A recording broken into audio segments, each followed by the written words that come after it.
Where are Koeppe's nodules? Uveitis is a favorite topic of the examiner.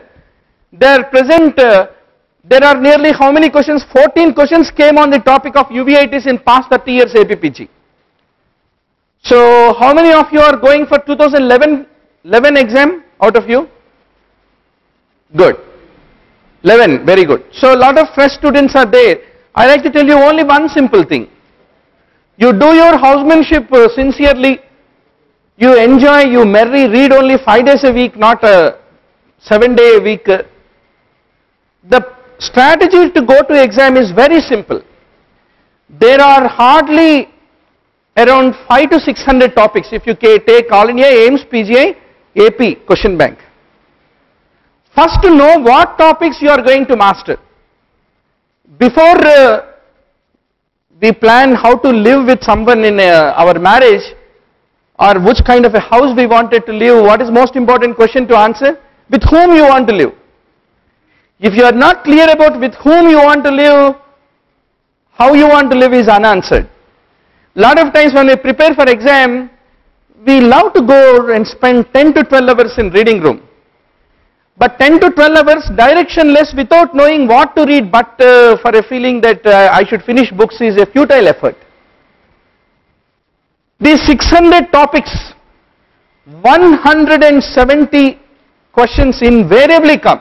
I challenge any entrance for the next 10 years. 30 questions you can't help it. You go to housemanship, your practical experience in housemanship, everything or your MBBS may, whatever you have done, so many things will come there. But 170 predictable. If it is placenta previa, like an obstetrician, you must start talking. If it is central, what do you want to do? If it is anterior, what do you want to do? If it is bleeding, what do you want to do? If it is not bleeding, what do you want to do? Everything about placenta previa. In exam hall, you are keeping a surprised face means, what is the reason? Probably you read Williams' textbook of obstetrics without knowing why you are reading it. So you try to know that 600 topics, how much time it will take? Not more than 2 to 300 hours. If you give me 2 to 300 hours of your time to me, I'll see to that you are there in the first 2 to 300 ranks. 2 to 300 we get a seat. First 100 only we should get a. Okay, at least first 100 to 150. And exam is very simple, no tension about it, absolutely no tension, no anxiety about it. It is a very routine, ritual kind of a preparation. If somebody says we should read Harrison, that is a humbug. There is no need of Harrison, there is no need of Schwartz. Simple Bailey and Love, that too 30% or 40% of the Bailey and Love is sufficient to get 30 out of 30 marks in surgery. Let me be very sure to you. Now Koeppe's nodules, uveitis. It is seen at the pupillary border. It can lead to posterior synechiae. It is having granulomatous deposits. They are all the true statements about it. But the point is, will it cause or is it associated with posterior synechiae is the question. But uveitis generally has posterior synechiae along with the presence of Koeppe's nodules, granulomatous uveitis. That's the whole idea. Now with regard to the colonic polyps, regularly what do they ask in our AP entrance exam, doctor? Peutz-Jeghers syndrome, Gardner syndrome, and familial adenomatous polyposis. These are the questions that come. What is a familial adenomatous polyposis gene, etc. This time examiner asked you what happens in hereditary polyposis of colon. It is typically mismatch repair defect, which is the one in the DNA mismatch repair defect is the underlying cause. This is a good question. There is a solitary nodule, FNAC was done, there is a follicular neoplasm identified. What is the next best step that you wanted to do? How many answered it as radionuclide as a fancy answer? Anybody? Okay. No wrong with that. The point is, doctor, what is a definitive treatment for follicular carcinoma? One straight answer, chemo, radio or surgery? Surgery. If so, what type of surgery? Total thyroidectomy, not hemi. But what is the pitfall of doing FNAC? It can't differentiate adenoma from carcinoma. So what is the next step you want to do? Already you are suspecting it is carcinoma. You are not sure whether it is adeno or carcinoma. You can't wait and watch.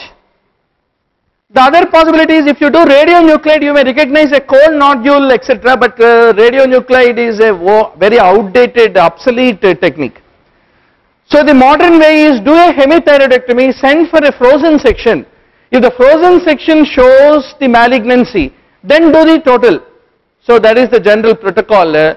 So you should be quite sure about thyroid malignancy is a favorite topic of the examiner.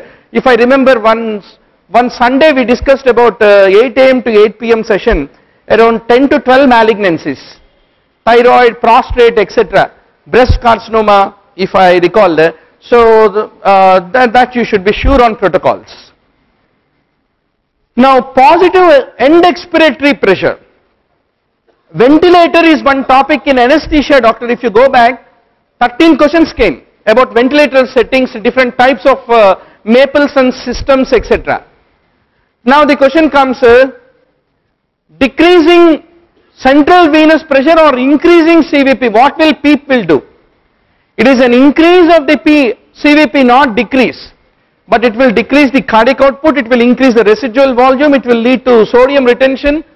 There are all the true statements about the PEEP is what need to be understood. Wet mount, I know a lot of you will raise voice against it. Actually we use wet mount in both trichomoniasis and bacterial vaginosis. Are the two are there in the options? Only one of them is there. In fact we use for both of them. Do you disagree with that? The movement of trichomonas is observed in wet mount. And the presence of clue cells, etc. is an important indication done on wet mount. So there is a reason if you don't get seat, you can use this question as a weapon to object and recheck the key. So that is the idea. Now metropathia hemorrhagica, one question definitely on endometrial hyperplasia. It contains a lot of cystic glandular hyperplasia is what need to be remembered.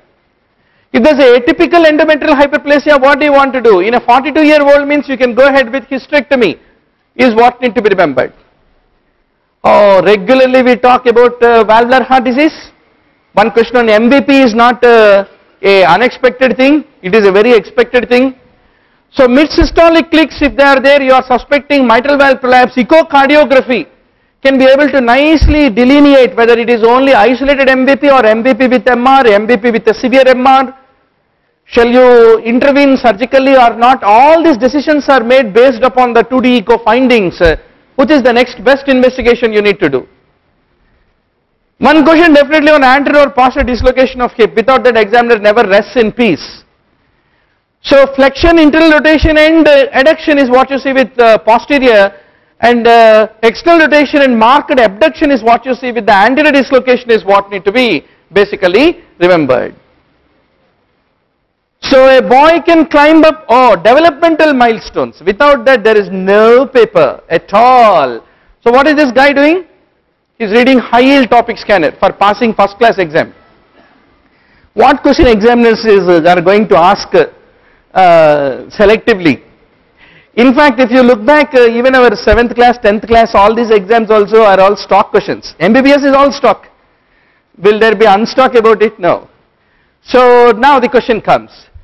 10 cubes he will be able to put in a row. When will he do that, doctor? 36 months. So that puts 36 months. Did they give 48 months in this? So maximum 36 only, na? So that is the minimum age. According to the 10 cubes is the single important clue for you. So by about 36 months the baby can jump, can pedal, can go upstairs 1 foot per step and downstairs 2 feet per step, copies a circle, imitates the cross, draws a man on request. If she is little more artistic, she can start showing you the paintings that she is making. Bloomer shelf, where do you have this? So generally on carcinoma of the stomach there are much simpler questions, but this time about bloomers. Bloomers are those peritoneal metastases which drop down from the gastric carcinoma, which you can see if you do the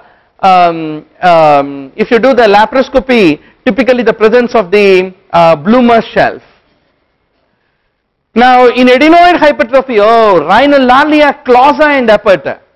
Without rhinolalia, if you see, go back, invariably there will be at least 5-6 times asked about rhinolalia.